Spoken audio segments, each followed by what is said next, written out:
Hey guys, how's it going? Companion here. Today I want to talk about why a lot of the cards that have been announced and reviewed so far out of the Grand Tournament expansion seem mediocre. And really the short answer to that is, well, they are. They are mediocre. And this seems to be maybe kind of like the running trend in terms of the future development for Hearthstone. And it's a pretty interesting topic, one with quite a bit of things to consider. So, a lot of the cards that have been released, some of them are pretty good, and there's not many that generally a lot of people with conviction say that this card is really good because most of the cards that have been released don't really fit into existing decks.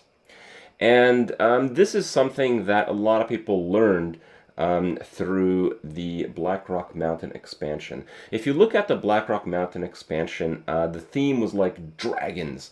And, well, that theme didn't work for anybody, even with the many incentives that Paladin had through Dragon Consort. Never happened, man. People really tried to make it work, and some people did, but it was just a bad version of Control Pally in the end. So, it didn't really work. A lot of the cards in Blackrock Mountain seemed really overpowered, but none of them fit existing decks. And you have to always consider that in Hearthstone, all the decks that already exist are already really overpowered. So cards just generally have to already work, like be really overpowered by themselves, or fit in existing decks to actually be good cards. So if you look at Blackrock Mountain expansion, a lot of the cards that ended up being really good, people just kind of knew they would be really good. So like the top like five most broken cards of Blackrock Mountain, like what are they? Okay, Emperor Tharson, everyone expected that.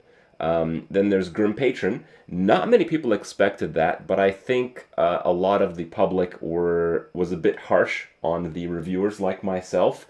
When Grim Patron was first announced, there was no hint of a Warsong Commander fix. Warsong Commander before Blackrock Mountain didn't work off of summon minions. It only worked off of played minions.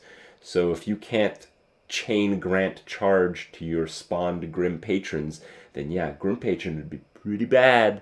And the Grim Patron Warrior that, is all the rage since Blackrock Mountain's release would basically not exist. So yeah, Grim Patron ended up being a really good card. Kind of a sleeper card because it didn't really fit any existing decks. But the other cards, like on the really OP list, what do we have? We have Quick Shot. No shit, it fit in like the ridiculous Face Hunter decks, mid-range hunters, hybrid hunters, whatever you want to call it. Insane card. Insane card. Some people actually thought that the Face Hunter deck was too refined for quick shots. Obviously not. Okay, that card is broken. And then we have like Imp Gang Boss. Imp Gang Boss, obviously really good. It revived a lot of the Zoo Warlock players.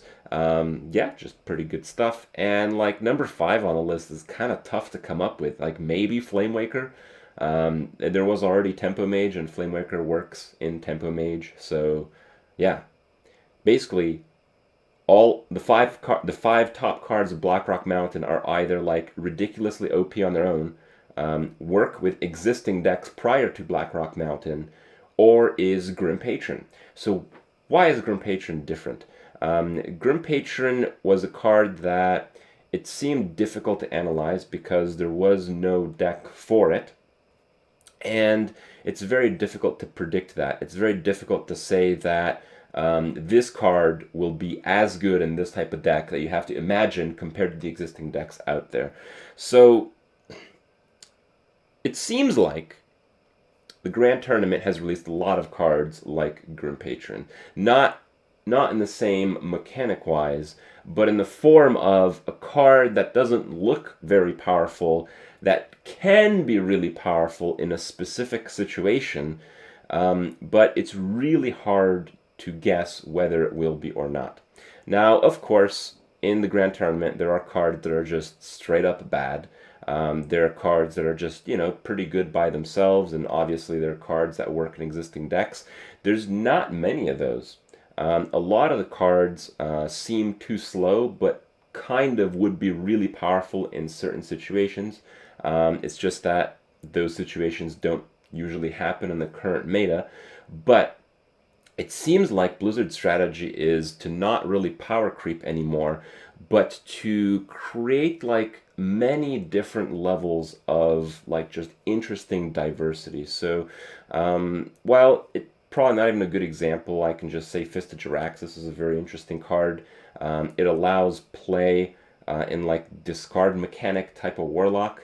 Obviously, if you don't play that kind of deck, the card is terrible. But if you play that kind of deck, maybe the card is really good. Maybe you can play 2 copies of this in like some Deathwing type of deck and just, kind of go for it or something. I don't know, man. It's just really wild cards. Like the wild factor of cards is really the one that has been pushed to an extreme in the Grand Tournament. And that's really exciting. Because that's really what made like Grim Patron. We're basically playing like kind of like whack-a-mole. Like in Blackrock Mountain, there are a few cards that kind of maybe would create new decks. And well, one of them did. Grim Patron did. And with the Grand Tournament, it feels like it's the exact same idea. Most cards seem mediocre. The Inspire mechanic, after playing it at Gamescom, I would say is stronger than I had anticipated. But is it better than existing decks? I don't think so. Not through all the stuff that we've seen so far, but maybe. Is the jousting mechanic better than existing decks? I'd say no chance, but maybe some of the cards isolated would be pretty good in some existing decks or in some new decks. But the idea is that so many cards are really powerful in certain situations that so many cards might be like deck defining, and some of those decks might actually work. We might have maybe not as dominant as Grim Patron Warrior, but we might have like 3 or 4 new decks come out of the fact that a few card interactions are really powerful from these wild cards introduced in the Grand Tournament, and maybe those will be the meta-defining decks. And well, if those meta-defining decks happen to be slow, well, then maybe you can play Inspire.